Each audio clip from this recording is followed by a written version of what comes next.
आमदारांना सरकारकडून मिळणाऱ्या सोयीसुविधा. आमदारांचे मूळ वेतन 1,82,200 रुपये.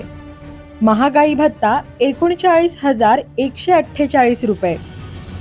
ईमेल, मोबाईल आणि इंटरनेटच्या जमान्यात आमदारांना टपाल भत्ता मिळतो 10,000 रुपये. टेलिफोन भत्ता 8,000 रुपये. संगणक चालकासाठीचा भत्ता 10,000 रुपये. हे सर्व मिळून आमदारांचा एकूण पगार होतो 2,72,148 रुपये. म्हणजे एका आमदाराचा पगार हा सर्वोच्च न्यायालयाचे न्यायाधीश किंवा जिल्ह्याच्या कलेक्टरपेक्षाही जास्त आहे.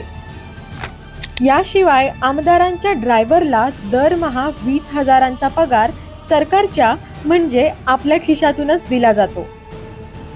आमदारांच्या स्वीय सहाय्यकाला दरमहा 30,000 पगारही आपलं सरकारच देतं. विशेष म्हणजे हे दोन्ही पगार आमदारांच्या पगारात येत नाही.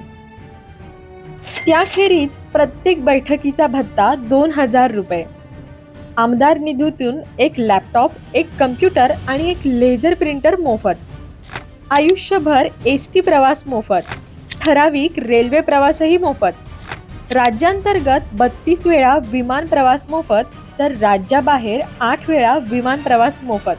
महाराष्ट्राबाहेर प्रवास करायचा असेल तर 30,000 किलोमीटरचा प्रवास खर्च सरकार देतं.